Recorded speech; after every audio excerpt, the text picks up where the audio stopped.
Hello everyone, welcome on. स्वागत है आप सभी का वेदांत क्लासेस के ऑनलाइन प्लेटफॉर्म पे। कैसे हैं आप सभी? सभी मस्त होंगे, स्वस्थ होंगे और अपनी अपनी तैयारी में व्यस्त होंगे। और आपकी इस तैयारी को लगातार मजबूती मिल रही है वेदांत क्लासेस की इन क्लासेस की तरफ से। चलिए आपकी तैयारी को और मजबूत करते हैं और स्टार्ट करते हैं हम हमारी आज की क्लास। तो देखिएगा कि हमारी जो साइंस की क्लास थी, उस साइंस की क्लास में हम पढ़ रहे थे सेल साइकिल, सेल डिवीजन। और हमने कल की क्लास में सेल डिवीजन, कोशिका विभाजन को स्टार्ट कर लिया था। हमने देखा था कि भाई कोशिका विभाजन क्यों आवश्यक है। कोशिका विभाजन आवश्यक है शरीर की वृद्धि व विकास के लिए, शरीर के जनन की प्रक्रिया के लिए। तो कोशिका विभाजन का हमने महत्व देखा। फिर साथ ही साथ हमने देखा कि कोशिका विभाजन होता कितने प्रकार का है। तो हमने देखा कि भाई कोशिका विभाजन होता है 3 प्रकार का: असूत्री कोशिका विभाजन, समसूत्री कोशिका विभाजन और अर्धसूत्री कोशिका विभाजन। यानी कि अमाइटोसिस, माइटोसिस एंड मियोसिस। ठीक है, इन 3 के बारे में हमने कल देखा। और उसमें हमने बेसिकली अगर मैं बात करूं तो हमने जो है असूत्री विभाजन यानी एमाइटोसिस के बारे में हमने पढ़ लिया था। समसूत्री विभाजन भी कल की क्लास में हम कंप्लीट कर चुके थे। आज हम स्टार्ट करेंगे कि भाई अर्धसूत्री कोशिका विभाजन क्या होता है, मियोसिस कोशिका विभाजन क्या होता है। तो चलो आज की क्लास स्टार्ट करते हैं बिना देर करे हुए। और जो आज की हमारी क्लास रहने वाली है वो आपको पहले से ही पता चल गई है कि भाई किस पे रहने वाली है। हमारी क्लास रहने वाली है अर्धसूत्रिका विभाजन पे। अब अर्धसूत्री कोशिका विभाजन की बात करें, पहले तो देखो कि इसके नाम से ही आपको पता चल रहा है। अर्धसूत्री का मतलब है आधे गुणसूत्र। अर्धसूत्री का मतलब क्या है भाई? आधे गुण।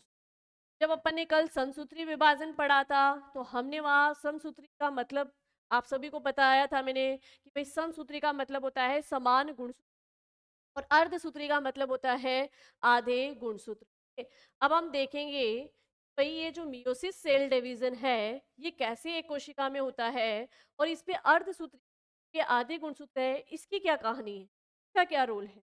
देखो कि जब कल हमने माइटोसिस पढ़ा था, समसूत्री कोशिका विभाजन पढ़ा था, मैंने आपको बताया था कि भाई जो माइटोसिस सेल डिवीजन होता है के अंदर एक मदर सेल डिवीजन करके दो डॉटर सेल का निर्माण करती है। भाई माइटोसिस डिवीजन, समसूत्री कोशिका विभाजन। समसूत्री कोशिका विभाजन जो था उसके अंदर क्या हो रहा था कि भाई एक मदर सेल थी। ठीक है, एक मदर सेल थी यानी जिसे हम कहते हैं मातृ कोशिका। ठीक है, ये मदर सेल या ये मातृ कोशिका विभाजित होकर, ये विभाजित होकर आगे कितनी कोशिकाओं का निर्माण कर रही थी? ये विभाजित होकर आगे दो कोशिकाओं का निर्माण कर रही थी। टू डॉटर सेल का निर्माण कर रही। समसूत्री कोशिका विभाजन में तो एक कोशिका से विभाजन से कोशिकाओं का निर्माण हो रहा था। अब सुनना कि जो ये मातृ कोशिका थी, इस मातृ कोशिका के केंद्रक में भाई टोटल कितने गुणसूत्र? 42 गुणसूत्र। 42 गुणसूत्र। ये 46 गुणसूत्र की जब ये पूरी मातृ कोशिका विभाजित हुई, के द्वारा दो पुत्री कोशिकाएं या दो डॉटर सेल बनी। जो दो डॉटर सेल अलग अलग बनी, इनकी प्रत्येक कोशिका में, प्रत्येक एक पुत्री कोशिका में सूत्र पहुंचे वो गुणसूत्र थे भाई 46 थे। यानी जितनी मातृ कोशिका के अंदर गुणसूत्र थे उतने ही उनकी पुत्री कोशिकाओं में पहुंचे। इसलिए कहते हैं कि मातृ कोशिका के समान ही गुणसूत्र की संख्या पुत्री कोशिकाओं में पहुंचती है। तो ऐसा विभाजन कहलाता है समसूत्री कोशिका विभाजन, या जिसे कहते हैं माइटोसिस सेल डिवीजन। क्या कहते हैं भाई? Mitosis cell division. ये बात हो गई आपकी क्लियर? चलो, माइटोसिस सेल डिवीजन तो अपन ने पढ़ लिया था। अब सुनना, हम बात करने वाले हैं आज अर्धसूत्री का विभाजन। भाई क्या डिफरेंस है दोनों में? Mitosis and meiosis cell division में क्या मेजर डिफरेंस है, सबसे पहले हम वही समझ लेते हैं और फिर हम डिटेल से पूरा पढ़ेंगे कि भाई ये मियोसिस सेल डिवीजन होता कैसे है। चलिए, हम बात कर रहे हैं meiosis cell division. Meiosis cell division it means की अर्ध कोशिका विभाजन। और अर्ध कोशिका का मतलब है आधे गुणसूत्र। अब देखना मियोसिस सेल डिवीजन में होगा क्या। मियोसिस सेल डिवीजन में बात करें तो इससे एक मदर सेल के द्वारा एक मदर सेल विभाजित होएगी, एक मात्र कोशिका में विभाजन होगा। और इस मात्र कोशिका से अगर हम बात करें तो लास्ट में जाकर जो है चार पुत्री कोशिकाओं का निर्माण होगा। कितनी पुत्री कोशिकाओं का? चार पुत्री कोशिकाओं का निर्माण होगा। एंड में जाके चार पुत्री कोशिकाओं का निर्माण होगा, यानी चार डॉटर सेल यहाँ पे निर्मित होगी। अब देखो पहला ही डिफरेंस तो आप दोनों, आपको ये दोनों देख के समझ में आ गया होगा कि भाई जो समसूत्री कोशिका विभाजन है उसमें तो एकमात्र कोशिका विभाजित होकर दो पुत्री कोशिकाओं का निर्माण करती है, और जो अर्धसूत्री कोशिका विभाजन है में एकमात्र कोशिका विभाजित होकर चार पुत्री कोशिकाओं का निर्माण करती है। पहला मेजर डिफरेंस दोनों के अंदर। अब ध्यान से सुनना कि भाई यहाँ पर जितने मात्र कोशिका में गुणसूत्र थे उतने ही पुत्री कोशिकाओं में पहुंचे, ये समसूत्री यानी समान गुणसूत्र समसूत्री कोशिका विभाजन कहलाया। लेकिन अगर हम बात करें इधर अर्धसूत्री कोशिका विभाजन में, इसमें मात्र कोशिका के केंद्रक में होते हैं 46 गुणसूत्र। कितने गुणसूत्र होते हैं? 46 गुणसूत्र। लेकिन जब इनकी पुत्री कोशिकाओं में ये गुणसूत्र जाते हैं तो पुत्री कोशिकाओं में ये गुणसूत्र जाते हैं आधे आधे। कितने कितने? आधे आधे।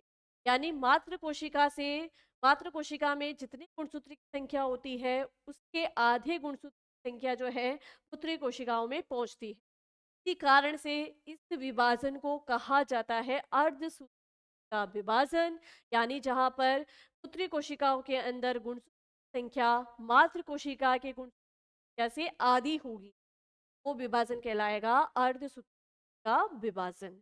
क्लियर हुआ आपको ये यहाँ पे?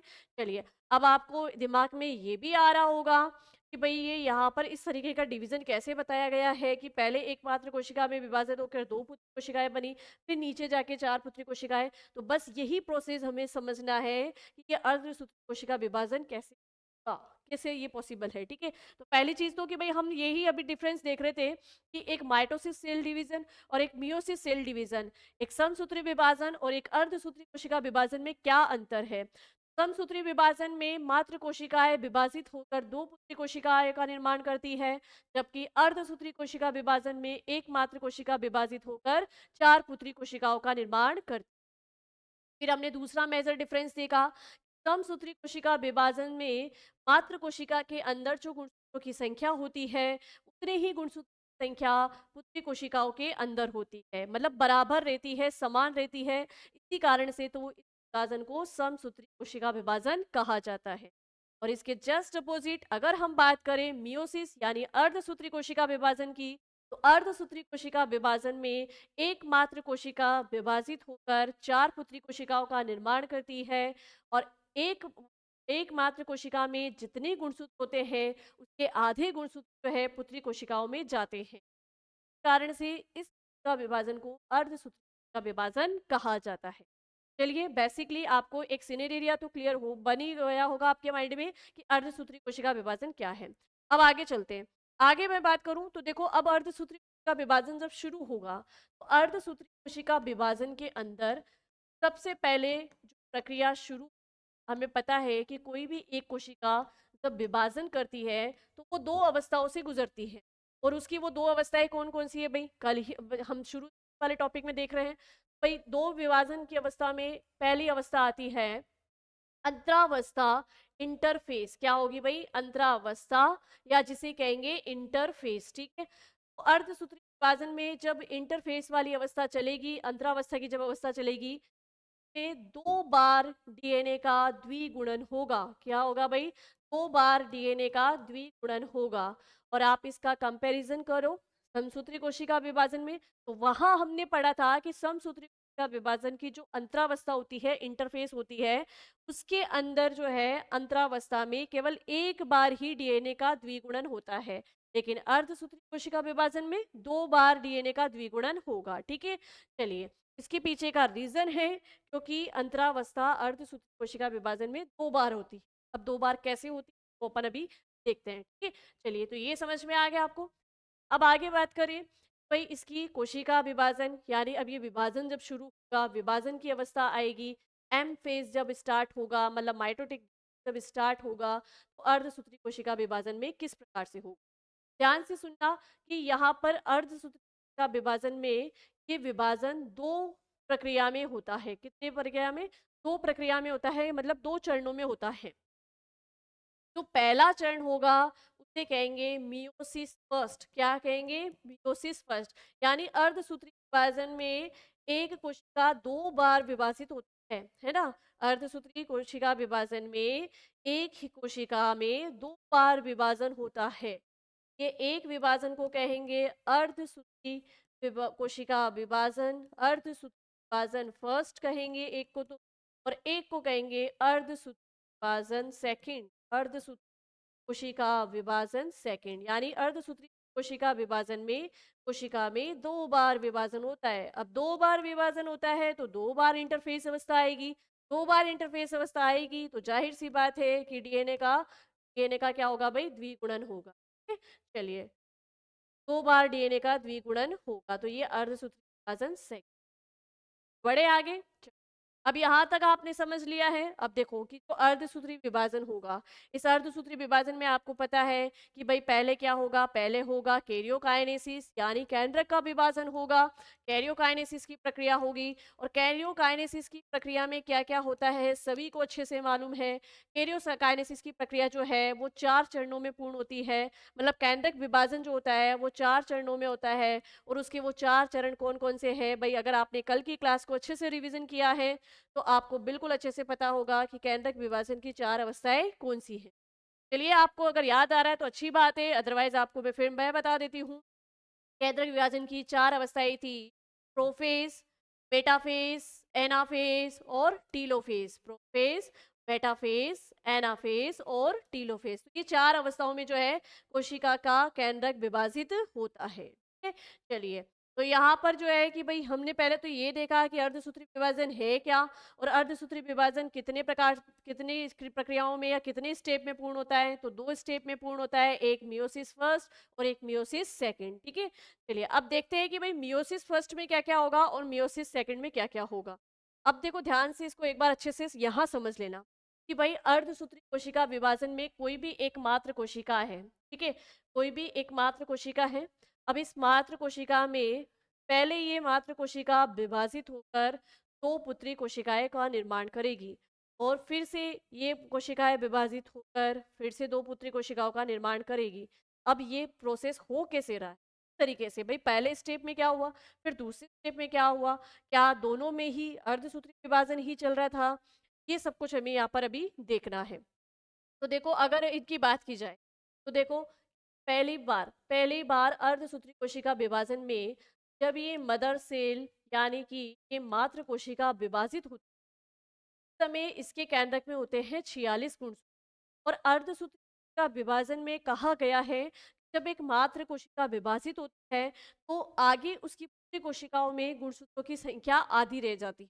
ठीक है? तो यहाँ पर जो इसकी 2 डॉटर सेल बनी, इनमें गुणसूत्रों की संख्या आई आधी आधी, यानी कितनी हुई? 23 23। ठीक है? अब सुनना ध्यान से कि यहाँ तक जो हुआ, ये यहाँ तक जो डिवीजन हुआ है ना, ये डिवीजन हुआ था अर्धसूत्री का विभाजन। ये वाला डिवीजन है भाई, अर्धसूत्री कोशिका विभाजन है। ठीक है? और इस अर्धसूत्री का विभाजन को हम जो है अर्धसूत्री कोशिका विभाजन 1 के नाम से देंगे। ठीक है? समझ में आ गई ये बात? अब चलिए, अब दूसरा क्या होता है कि बस यहाँ पर जब एक बार ये मात्र कोशिका विभाजित होकर इन 2 कोशिकाओं में विभाजित हो जाएगी, यहाँ पर गुणसूत्र संख्या आधी रह जाएगी। यहाँ से यहाँ पर तो फाइनल रूप से अगर हम बात करें, फाइनली यहाँ पर जो है जो है, यानी अर्धसूत्री कोशिका विभाजन हुआ है। क्या हुआ है भाई? अर्धसूत्री कोशिका विभाजन हुआ। अब क्या होगा कि ये पुत्री कोशिकाएं बनी हैं, इन पुत्री कोशिकाओं में होगा समसूत्री विभाजन। अब आप सोचेंगे कि ये कैसे हो रहा है? बिल्कुल ऐसा ही होता है इसके अंदर। भाई, अर्धसूत्री कोशिका विभाजन जब किसी कोशिका में स्टार्ट होता है, पहले तो वो कोशिका अर्धसूत्री का विभाजन ही करेगी, यानी गुणसूत्रों की संख्या पुत्री कोशिकाओं में आधी ही रखेगी। फिर जब ये 2 डॉटर सेल 2 पुत्री कोशिकाएं बनी, इनमें फिर जब विभाजन शुरू होता है तो वो विभाजन होता है समसूत्री का विभाजन। क्या होता है भाई? समसूत्री कोशिका विभाजन। अब जो समसूत्री कोशिका विभाजन होता है उसका एक रूल है, वो जितने गुणसूत्र मात्र कोशिका के पास है उतने ही गुणसूत्र पुत्री कोशिकाओं के पास भेजेगा। ठीक है? तो जब ये सेल डिवीजन होगी तो इस सेल से 2 पुत्री कोशिका तो बनेगी, भाई हमने समसूत्री कोशिका विभाजन में पढ़ा है कि एक मात्र कोशिका 2 पुत्री कोशिकाएं बना देती है। तो यहाँ पर ये सेल डिवाइड होकर 2 पुत्री कोशिकाएं बना चुकी है, लेकिन यहाँ पर गुणसूत्रों की संख्या 23 23 ही आएगी। वे मात्र कोशिका में 23 थे, समसूत्री विभाजन में पुत्री कोशिकाओं में भी समान गुणसूत्र। ठीक है? इधर बात करें तो इसमें भी 23 और ये इसमें भी 23। ठीक, चलिए, अब 2 चरणों में ये अर्धसूत्री कोशिका विभाजन हुआ है। पहले चरण में अर्धसूत्री कोशिका विभाजन होता है, दूसरे चरण में समसूत्री कोशिका विभाजन होता है। लेकिन हम इन दोनों विभाजन को किस नाम से जानते हैं? हम इस वाले विभाजन को तो जानते हैं मियोसिस फर्स्ट के नाम से, और इसको जानते हैं हम मियोसिस सेकंड के नाम से।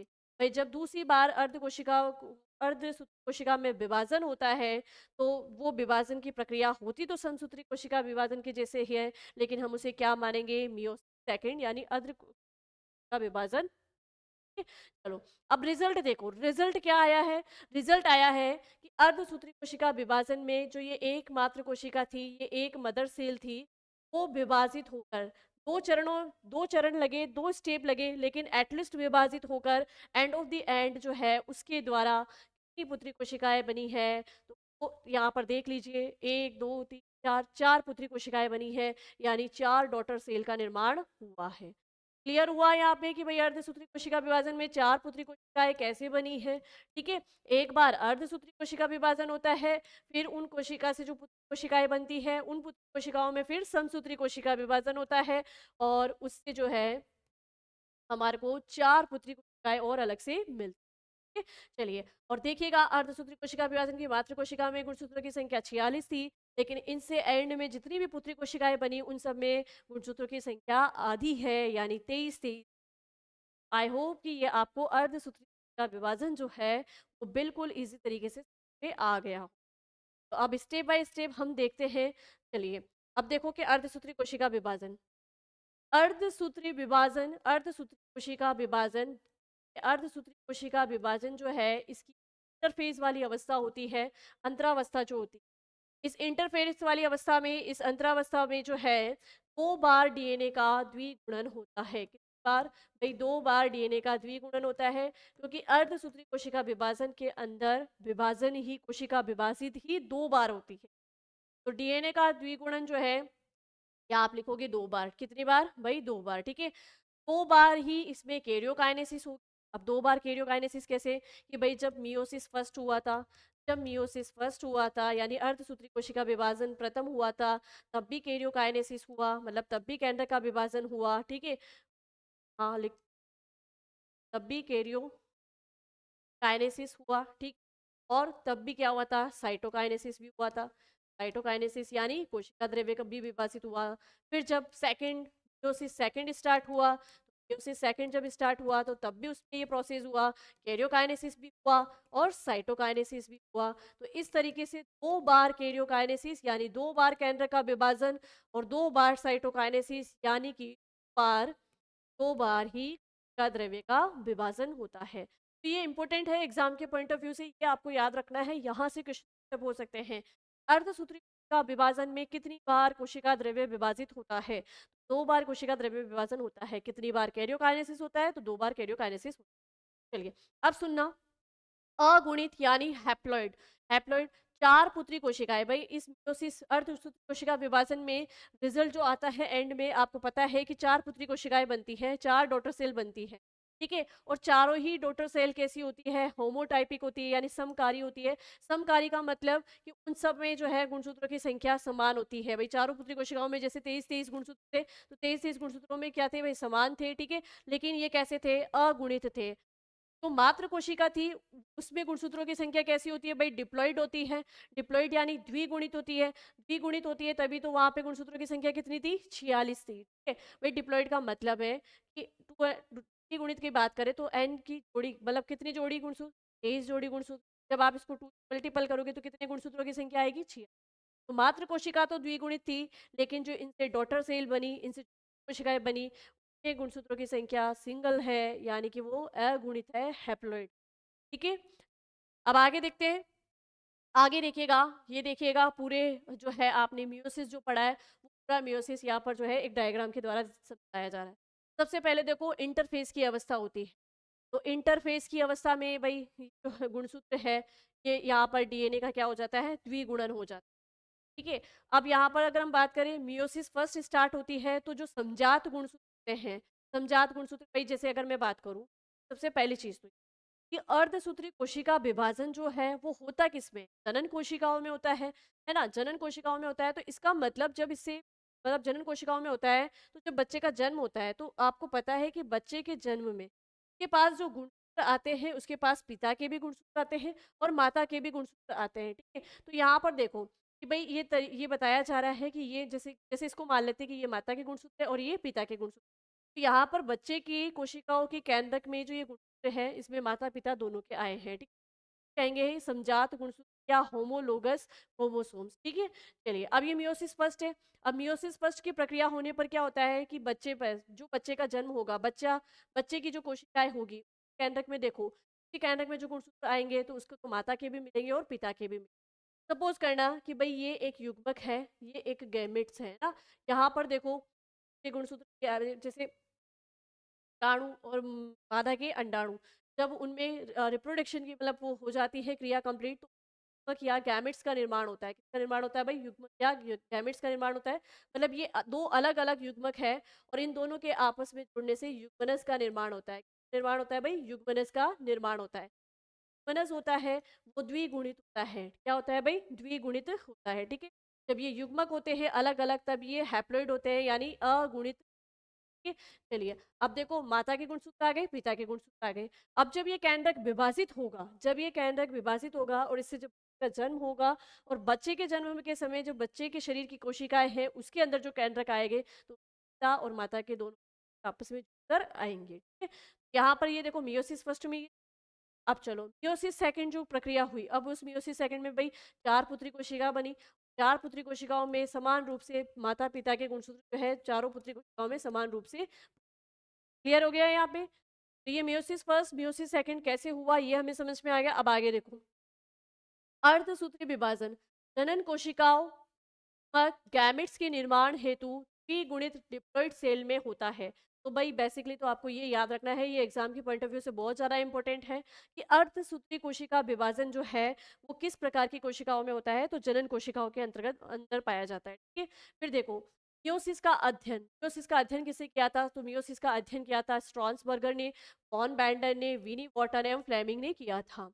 मियोसिस शब्द किसे दिया? मियोसिस शब्द दिया था फार्मर एंड मूरे नामक वैज्ञानिक ने मियोसिस शब्द दिया था। लेकिन मियोसिस का अध्ययन किसने किया? अर्धसूत्री कोशिका का विभाजन का अध्ययन किया था स्टार्सबर्ग।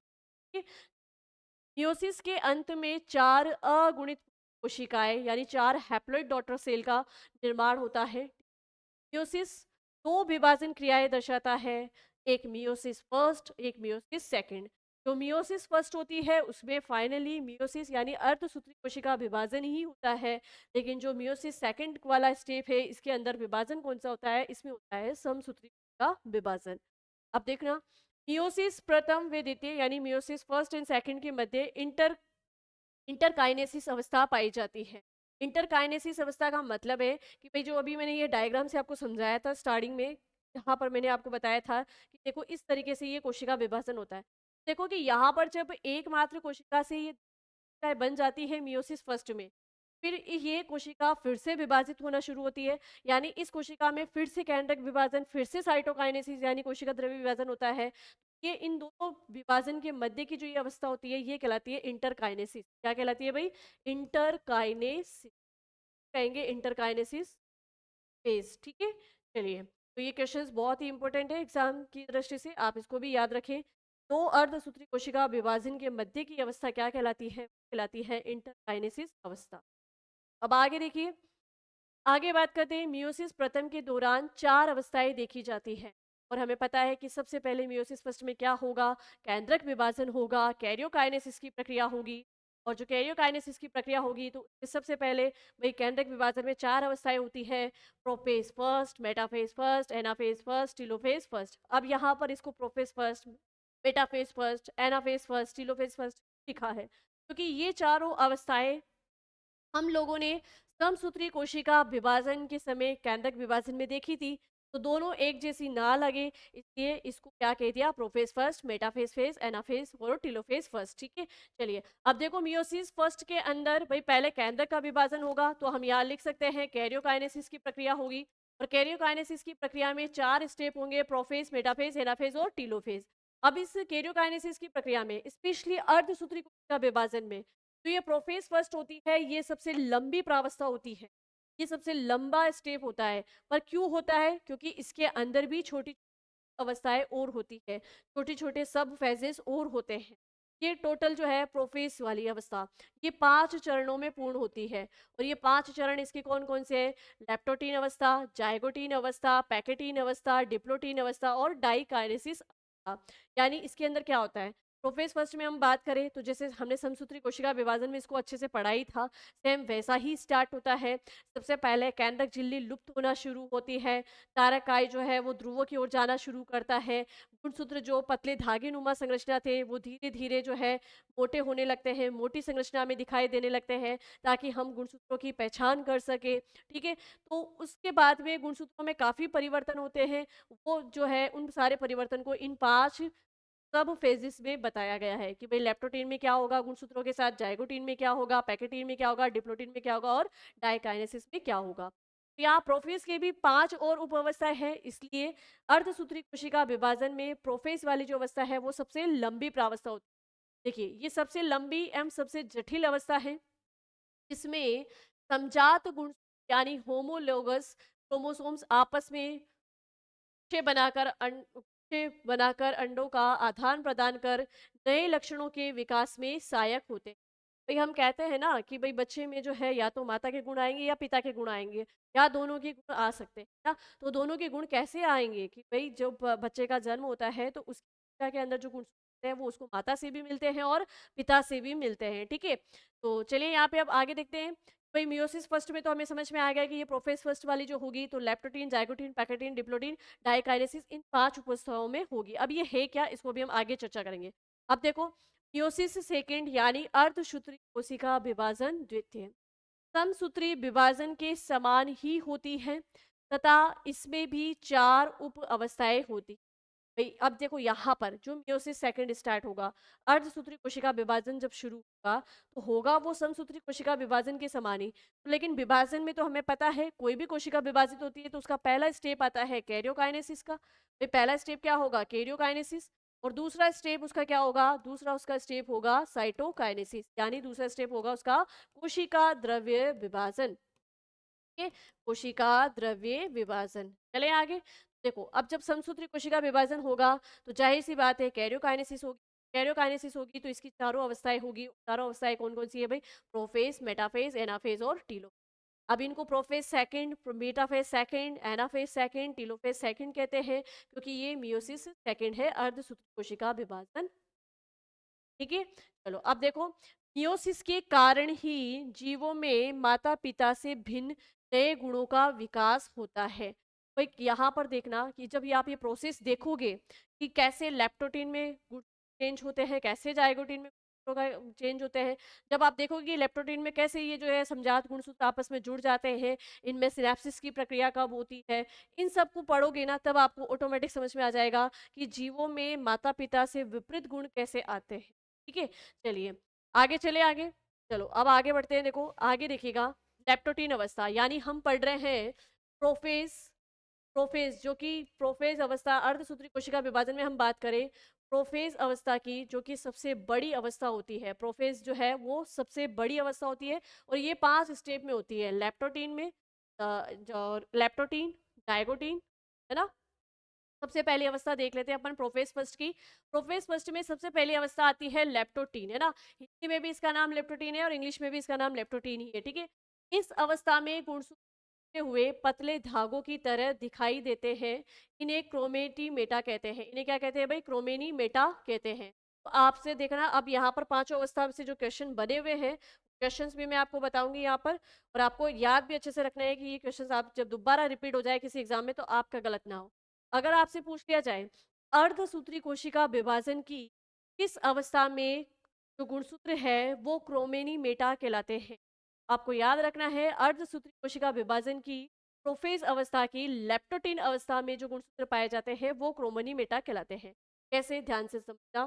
भाई ये जो है ये एक बच्चे की कोशिका है, ये हम बच्चे की नहीं, हम बोलेंगे पुत्री कोशिका है। ये एक पुत्री कोशिका है और इसका जो ये केंद्रक है, इस केंद्रक के अंदर जो है गुणसूत्र के रूप में दिखाई देंगे आपको। किस रूप में भाई, ऐसे ऐसे उलटे हुए छोटे से धागे की नुमा संरचना के रूप में दिखाई देंगे। ठीक है, अब ये गुणसूत्र जो है इसमें भाई माता के भी गुणसूत्र आए हुए हैं और से भी गुणसूत्र मिले हुए हैं। ठीक है, तो जो है मैंने इसको अलग अलग कलर से आपके सामने यहाँ पे दिखा दिया। तो ये अवस्था तो कहलाती है लेप्टोटीन। क्या कहलाती है भाई, लेप्टोटीन कहलाती है। इसमें देखो गुणसूत्र बिल्कुल उलटा हुआ है और पतले धागे नुमा दिख रहा है, तो इसको कहते हैं क्रोमेनी मेटा। क्या कहते हैं भाई, क्रोमेनी मेटा। तो प्रोफेज फर्स्ट की पहली उप अवस्था लेप्टोटीन में गुणसूत्र जो है धागे नुमा और उलझे दिखाई देते हैं, जो है वो क्रोमेनीमेटा कहलाते हैं। फिर आगे देखिए, आगे स्टेप आती है जाइगोटीन। अब जाइगोटीन अवस्था में क्या होता है भाई, जाइगोटीन अवस्था की अगर हम बात करें तो अब इसमें ये जो गुणसूत्र की धागे नुमा है और उलझे हुए हैं, ये अलग अलग हो जाएंगे। क्या हो जाएंगे भाई, अलग अलग हो जाएंगे, मतलब अलग अलग जोड़े बना लेंगे, या हम कह सकते हैं कि अलग अलग युग्म में विभाजित हो जाएंगे। ठीक है, अब कैसे होंगे ध्यान से समझना भाई। जो ये यहाँ पे कहा जा रहा है कि समजात गुण जोड़े तो बना लेते हैं, जिसे सिनेप्सिस सिनेप्सिस यहाँ पे लिखेंगे आप सिनेप्सिस। क्या लिखेंगे भाई, सिनेप्सिस कहते हैं। ये हम क्या कहेंगे, सिनेप्सिस कहेंगे। ठीक है, सिनेप्सिस कहा जाता है। अब देखो कि इसके अंदर ये जो गुणसूत्र थे ये किस तरीके से जोड़े बनाएंगे वो भाई।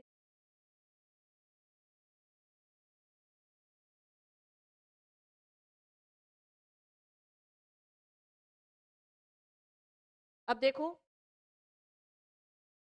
ये इसका केंद्रक, केंद्रक में ये है वाले गुणसूत्र अलग हो गए हैं बिल्कुल, को हम अलग कर देते हैं। और जो ये माता से गुण मिले हैं इनको हम अलग कर देते हैं। क्या हो गया भाई, एक सेकेंड, थोड़ा सा यहाँ होल्ड रखना है आपको। ये जो हमारा मार्कर है वो काम नहीं कर रहा है, एक बार देखते हैं, शायद टेक्निकल कोई इशू है। टेक्निकल टीम को बताया जाएंगे अपन, अब शायद, यस, चलो ठीक है। चलिए देखिए यहाँ पे कि जो है गुणसूत्र वो अलग हो जाते हैं। जो गुणसूत्र यहाँ पर गुच्छों के रूप में थे वो अब क्या होंगे, पहले तो अलग हो जाएंगे, है ना। तो ये अलग हो गए गुणसूत्र। ठीक है, अब इसमें देखो, अगर इसको इस तरीके से याद कर लेना, जैसे ये जो ब्लू कलर में मैंने दिखाया है ये तो है पिता से आए हुए गुणसूत्र, और जो ये मैंने पिंक कलर से दिखाए हुए ये समझ लो कि ये माता से आए हुए गुणसूत्र। अब ये गुणसूत्र अलग अलग हो गए, जोड़े बना लिए इन्होंने। तो यहाँ पर क्वेश्चन बनता है कि समजात गुणसूत्र जोड़े या युग्म के रूप में किस अवस्था में पाए जाते हैं, तो जाइगोटीन अवस्था में पाए जाते हैं। जब ये जोड़े गुणसूत्र हो जाते हैं तो ये प्रक्रिया क्या कहलाती है, ये प्रक्रिया कहलाती है सिनेप्सिस। क्या कहलाती है भाई, सिनेप्सिस। अब समझना ध्यान से, ये पहले तो हो गए अलग, अलग हो गए। अब इस आगे बाद में क्या होगा कि ये दोनों है आपस में जुड़ेंगे। आपस में जब ये जुड़ेंगे तो इनके अंदर जीन विनिमय की प्रक्रिया भी होगी। तो क्वेश्चन वहां से भी पुटअप होता है कि भाई जीन विनिमय की प्रक्रिया यानी क्रॉसिंग ओवर की क्रिया जो है वो प्रोफेज अवस्था की किस उपावस्था में होता है। तो भाई यही जो है पॉइंट टू पॉइंट क्वेश्चन जो है वो तो आपको कभी भी गलत नहीं होने चाहिए। ठीक है ना। जैसे पॉइंट टू पॉइंट क्वेश्चन की मैं बात करूं, क्रोमनी मेटा की व्यवस्था कहाँ पे है, लेप्टोटीन अवस्था में। गुणसूत्रों की सिनेप्सिस की प्रक्रिया कहाँ होती है, तो गुणसूत्रों की सिनेप्सिस की प्रक्रिया जाइगोटीन उपावस्था में होती है। चलो आगे देखो, आगे उपावस्था आती है पैकेटीन। क्या होती है भाई, पैकेटीन उपावस्था होती है गुणसूत्रों के युग्मन की प्रक्रिया पूरी हो जाती है। भाई गुणसूत्रों के युग्मन की प्रक्रिया पूरी हो जाती है तो गुण जो है वो इस तरीके से दिखाई देने लगते हैं केंद्रक में। ये कोशिका, ये इसका केंद्रक, तो ये गुणसूत्र है, इनके युग्मन की प्रक्रिया पूरी होती है तो जो है वो इस तरीके से दिखाई देते हैं। देखिएगा, आपस में युग्मन कर लिया है इस तरीके से, वे आपस में जुड़ जाते हैं ना, तो इसको कहते हैं गुणसूत्र युग्मन की प्रक्रिया। जब ये गुणसूत्र की युग्मन की प्रक्रिया पूरी हो जाती है तो समजात गुणसूत्र जो है उनके मध्य जीन विनिमय होता है। इन समजात गुणसूत्र के मध्य अब क्या स्टार्ट हो जाएगा भाई, यहाँ पर जीन विनिमय स्टार्ट हो जाएगा। जब ये आपस में जुड़ जाते हैं, इनके युग्मन बन जाते हैं, तो यहाँ से इनकी क्या हो जाता है, जीन विनिमय शुरू हो जाता है। जीन विनिमय का मतलब है कि भाई ये आनुवंशिक पदार्थों का लेन देन करना शुरू कर देते हैं। जीन विनिमय द्वारा यानी क्रॉसिंग ओवर द्वारा सजातीय गुणसूत्रों में आनुवांशिक जेनेटिक सामग्री का विनिमय होता है। तो आपसे ये भी क्वेश्चन पूछा जा सकता है, और ये लाइन एग्जाम के पॉइंट ऑफ व्यू से बहुत ज़्यादा इंपॉर्टेंट है। सबसे पहली चीज की क्रॉसिंग ओवर गुणसूत्रों में जीन विनिमय की प्रक्रिया प्रोफेज की किस अवस्था में होती है, प्रोफेज की पैकेटीन अवस्था में क्रॉसिंग ओवर की प्रक्रिया होती है, जीन विनिमय की प्रक्रिया होती है। जीन विनिमय में एक्चुअल में क्या होता है, जब दो गुणसूत्र आपस में जीन विनिमय करते हैं, समजात गुणसूत्र होते हैं और वो जीन विनिमय करते हैं, तो इसका मतलब है कि वो एक दूसरे के साथ में किन सामग्री का लेन देन कर रहे हैं, आनुवंशिक सामग्री यानी जेनेटिक लेन देन कर रहे हैं। यानी जेनेटिक, भाई आनुवंशिक पदार्थ क्या है हमारे शरीर में, अगर हम बात करें आनुवंशिक पदार्थ की, जेनेटिक मटेरियल्स की हम बात करें, तो हमारे पास में होते हैं आरएनए और डीएनए। तो जब ये दोनों समजात गुणसूत्र आपस में जुड़ जाएंगे तो इनके बीच में जीन विनिमय होगा, क्रॉसिंग ओवर होगा, यानी आरएनए और डीएनए का लेन देन हो सकता है। ठीक है, चलिए, इससे क्या होता है, जिससे आनुवांशिक विविधता बढ़ती है। इससे क्या होता है भाई, आनुवांशिक विविधता बढ़ती है। ठीक है, चलिए, तो आनुवांशिक विविधता बच्चों में किसके कारण आती है भाई, कुछ तो गुणसूत्र ऐसे होते हैं जो बच्चा है के अंदर माता के भी गुण मिलेंगे, पिता के भी गुण मिलेंगे। लेकिन कुछ गुण ऐसे होते हैं जो ना माता के होते हैं ना पिता के, तो बिल्कुल विपरीत हो जाता है। तो वो किसके कारण होता है भाई? इस जीन विनिमय के कारण होता है, क्रॉसिंग ओवर के कारण होता है। क्लियर हो गया यहाँ पे? चलिए आगे बढ़े। आगे देखो, पैकेटीन अवस्था के बाद में आती है डिप्लोटीन अवस्था। कौन सी अवस्था भाई? डिप्लोटीन अवस्था। तो ये डिप्लोटीन अवस्था होती है, इसमें समजात गुण अलग होने लगते हैं। अब जब यहाँ पर ये गुणसूत्र आपस में जुड़े, ये आपस में जुड़े किस लिए भाई? ये जुड़े थे जीन के लिए, आनुवंशिक पदार्थ का लेन देन करने के लिए जुड़े थे। लेकिन अब ये क्या करेंगे? डिप्लोटीन अवस्था में जाएंगे और गुणसूत्र जो है वो अलग होना शुरू हो जाएंगे। अब डिप्लोटीन अवस्था में गुणसूत्र अलग कैसे होते हैं वो एक बार दिख रहे हैं इधर। चलिए, तो ये कोशिका थी, इसका ये केंद्रक था, इस केंद्रक के अंदर ये जो गुणसूत्र है अब ये अलग अलग होना शुरू हो जाते हैं और ये अलग अलग कुछ इस तरीके से शुरू। चलिए देखो, ये जो है ये गुणसूत्र बन गया अपने आप में, ये एक अलग ही इससे आनुवंशिक पदार्थ लिए और ये गुणसूत्र जो है अपने आप से ही क्या हो गया? अलग हो गया। ठीक है, और साथ ही साथ में जो एक और गुणसूत्र था जो कि पिता से आए हुए थे, ये देखो ये गुणसूत्र भी अपने आप से क्या हो गए? लगे अलग हो। तो यहाँ पर आपसे ये क्वेश्चन पूछा जा सकता है कि समजात गुणसूत्र अलग किस अवस्था में होते हैं? तो डिप्लोटीन अवस्था में समजात गुणसूत्र है वो अलग अलग होने लग जाते हैं। जब ये यहाँ पे जीन विनिमय करते हैं, आनुवंशिक पदार्थ लेते हैं, तो गुणसूत्र जो है हमें बिल्कुल स्पष्ट रूप से दिखाई देने लगते हैं। ठीक है, और थोड़े मोटे आकार में दिखाई देने लगते हैं।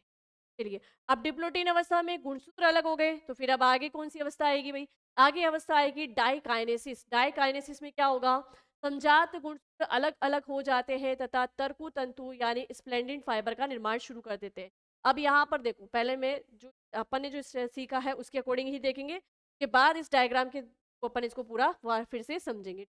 चलिए, अब देखो ये कोशिका और ये केंद्रक, समजात गुणसूत्र अलग हो गए। अब जब समजात गुणसूत्र अलग हुए तो इसका क्या असर रहा भाई? इसका असर ये रहा कि ये समजात गुणसूत्र तो अलग होकर केंद्रक में बने रहे, लेकिन जो तर्कुतंतु था वो तर्कुतंतु अब वापस से बनना यहाँ पर शुरू हो जाता है। तो भाई प्रोफेज की अवस्था में स्टार्टिंग में, प्रोफेज की अवस्था में स्टार्टिंग में क्या हुआ था? केंद्रक झिल्ली गायब हुई थी, गुणसूत्र जो धागेनुमा संरचना में थे वो मोटे होने लग गए। ठीक है, तर्कुतंतु ध्रुवों की ओर जाने लगे। अब वापस से यहाँ पे क्या होगा भाई? वापस से ये होगा कि यहाँ पे तारक काय का निर्माण शुरू हो जाएगा। ठीक है, ये तारक काय ध्रुवों की ओर चले जाएंगे और इनके है तर्कुतंतु का निर्माण। ठीक है, ये पांचों अवस्थाएं आपको ध्यान में रखनी है। ठीक है, तो चलो एक बार एक फिर से ओवरव्यू ले लेते हैं अपन। जो हमने ये अर्धसूत्री का विभाजन शुरू किया और इसमें जो सबसे लंबी प्रावस्था होती है प्रोफेज अवस्था, प्रोफेज अवस्था की जो 5 अवस्थाएं हैं, जाइगो लेप्टोटीन, जाइगोटीन है ना, पैकेटीन और डिप्लोटीन, डाइकाइनेसिस, पांच को हम एक बार समझते हैं। देखो, लेप्टोटीन अवस्था के अंदर, लेप्टोटीन अवस्था के अंदर गुण जो है एकदम गुच्छे के रूप में, जाल के रूप में दिखाई दे रहे थे और इन्हीं को क्या कहा गया था? कहा गया था क्रोमेट डेटा। क्या कहा गया है? ये कहा गया क्रोमेट। एक सेकंड चेंज कर लेती, शायद आपको दिख नहीं रहा होगा। कहते हैं क्रोमेट डेटा। क्रोमेनी, फिर जैसे ही कोशिका में जाइगोटीन अवस्था शुरू है और जो है समजात गुण आपस में जुड़ जाते हैं और ये समजात गुणसूत्र जब आपस में जुड़ते हैं, इनके अंदर जो है सिनेप्सिस की प्रक्रिया शुरू होती है। ये आपस में जुड़ने की प्रक्रिया क्या कहलाती है? सिनेप्सिस। तो देखो यहाँ पे लिखा हुआ है सिनेप्टोनेमल। सिनेप्टोनेमल का मतलब है कि समजात गुणसूत्र आपस में, ठीक है, तो जाइगोटीन अवस्था में संजात गुणसूत्र आपस में जुड़ते हैं। आपको याद रखना है कि यहाँ पर ये प्रक्रिया क्या कहलाती है? सिनेप्सिस कहलाती है। संजात गुणसूत्रों का आपस में जुड़ने की प्रक्रिया सिनेप्सिस कहलाती है। ठीक है, फिर बात करते हैं पैकेटीन अवस्था। तो पैकेटीन अवस्था में जब संजात गुणसूत्र आपस में जुड़ जाते हैं तो इनके में जो है एक धागेनुमा संरचना और बनती है ना, जिससे कि क्या होती है? जीन होता है। क्या होता है भाई? जीन विनिमय होता है, यानी कि होता है। पैकेटीन अवस्था में क्रॉसिंग ओवर की प्रक्रिया होती है। ठीक है, तो हमें याद रखना है क्रॉसिंग ओवर का स्टेज कौन सी प्रक्रिया है भाई? पैकेटीन है। सिनेप्सिस वाली कौन सी है? जाइगोटीन है। गुणसूत्र को क्रोमेनीमेटा किस में कहते हैं? लेप्टोटीन में कहते हैं। आगे आ जाइए, आगे बढ़ते हैं। फिर आगे देखो, डिप्लोटीन अवस्था शुरू होती है। तो डिप्लोटीन अवस्था में क्या होती है? समजात गुणसूत्र जब जोड़े बना लेता है, युग्म बना लेता है, उनमें जो है जीन विनिमय की प्रक्रिया हो जाती है, तो समजात गुणसूत्र जो है वो अलग होने लगते हैं। और जब ये समजात गुणसूत्र अलग हो जाते हैं तो इस तरीके से जो ये गुणसूत्र बनते हैं इनको कहते हैं काइज्मा। क्या कहते हैं? काइज्मा। तो आपसे पूछा जा सकता है कि प्रोफेज की किस अवस्था में गुणसूत्र काइज्मा कहलाता है? तो वो कहलाते हैं डिप्लोटीन अवस्था में। फिर आती है डाइकाइनेसिस अवस्था। तो डाइकाइनेसिस अवस्था में क्या हो गया भाई कि ये जो गुणसूत्र है अलग अलग होकर क्या हो गए हैं, दूर हो गए हैं, समजात गुणसूत्र अलग अलग हो जाते हैं तथा साथ ही साथ में तर्कु तंतु जो है वो बनना शुरू हो जाते हैं। तो देखो ये तर्कु तंतु बनना यहाँ पे शुरू हो गए हैं, ठीक है। ये तर्कु तंतु बनना शुरू हो गए ताकि ये क्या करेंगे कि ये कारक आए हैं इन गुणसूत्रों को अपनी ओर खींचेंगे और आगे स्टेप आएगी जब ये अपनी ओर आगे खींचेंगे जो है अलग से केंद्रक में हो जाएंगे और जो है इस चारों ओर वापस से केंद्रक झिल्ली बन जाएगी, ठीक है। तो चलिए देखिएगा कि आज जो है हमने हमारा ये सेल वाला टॉपिक जो है फाइनली कंप्लीट कर लिया है। हमने स्टार्ट किया था कोशिका क्या होती है, कोशिका के अंग वगैरह हमने पढ़े, फिर उसके बाद में सेल डिवीजन हमने पढ़ा और सेल डिवीजन भी हमने जो है तीनों प्रकार से पढ़ लिए हैं। अब छोटा सा 1 मिनट के लिए कि भाई 2 लाइन में आपको थोड़ा सा और डिफरेंस से समझा दूं, तो वो भी मुझे लग रहा है कि समझा देना चाहिए, नहीं तो आपके चलिए एक चीज हो कि बस अगर आपसे पूछा जाए माइटोसिस यानी समसूत्री और मियोसिस इनमें क्या डिफरेंस है, माइटोसिस और अर्धसूत्री कोशिका विभाजन में क्या डिफरेंस है, माइटोसिस यानी समसूत्री कोशिका विभाजन और मियोसिस यानी अर्धसूत्री कोशिका विभाजन। तो देखो कि सबसे पहली चीज एक मदर सेल से दो डॉटर सेल बनती है, कितनी बनती है भाई, दो डॉटर सेल बनती है, यानी एक मात्र कोशिका से दो कोशिकाओं का निर्माण होता है। इधर बात करें तो एक मदर सेल से 4 डॉटर सेल बनती है, 4 डॉटर सेल बनती है, यानी एक मात्र कोशिका से 4 पुत्री कोशिकाओं का निर्माण होता है, ठीक है। इसके अंदर अगर हम बात करें तो समय कम लगता है, टाइम बहुत कम लगेगा इसके अंदर, ठीक है ना। लेकिन इधर बात करें अर्धसूत्री कोशिका विभाजन में तो आपको पता है कि इसकी एक तो ये अर्धसूत्री कोशिका विभाजन होता ही 2 चरणों में है ना, meiosis first and meiosis second, तो वैसे समय ज्यादा लगता है। दूसरा इसकी जो प्रोफेज वाली अवस्था थी उसके अंदर भी 5 उप अवस्थाएं थी, के कारण भी इसमें समय ज्यादा लगता है। तो यहाँ पर अर्धसूत्री कोशिका विभाजन में समय अधिक लगेगा, ठीक है। चलिए समसूत्री कोशिका विभाजन में इस विभाजन के द्वारा जीवों में आनुवांशिक विविधता नहीं आती है, जीवों में आनुवांशिक विविधता नहीं आती है। उसका कारण है कि भाई इससे जो मात्र कोशिका के अंदर गुणसूत्र थे उतने ही गुणसूत्र जो है पुत्री कोशिकाओं में जाते हैं, तो जीवों में आनुवंशिक विविधता नहीं होती है। जबकि अगर बात करें अर्धसूत्री कोशिका विभाजन, इसमें मात्र कोशिका में जितने गुणसूत्र होते हैं उसके आधे गुणसूत्र ही जीवों में जाते हैं, तो यहाँ पर जीवों में विविधता उत्पन्न हो सकती है। जीवों में विविधता, आनुवंशिक विविधता आती है किस कारण से भाई, अर्धसूत्री कोशिका विभाजन के कारण, अर्धसूत्री कोशिका विभाजन के कारण आनुवंशिकता, ठीक है। चलिए तो ये जो है मेन डिफरेंस देखे हमने कि भाई समसूत्री और अर्धसूत्री कोशिका विभाजन में क्या क्या अंतर हो सकता है, कोशिका विभाजन क्या है, सेल साइकिल क्या है, तीनों प्रकार के कोशिका विभाजन को देखा, विद डायग्राम हमने उनको सबको अच्छे से समझा है। तो यहाँ पर फाइनली हमारा कोशिका वाला चैप्टर कंप्लीट होता है। मिलेंगे हम हमारी नेक्स्ट क्लास में और नेक्स्ट क्लास में हम एक नए टॉपिक के साथ में मिलेंगे। तब तक के लिए बस आप ऐसे ही पढ़ते रहिए, रिविजन जरूर करते रहिए और बने रहे वेदांत क्लासेस के साथ में। मिलेंगे हम नेक्स्ट क्लास में, तब तक के लिए थैंक यू।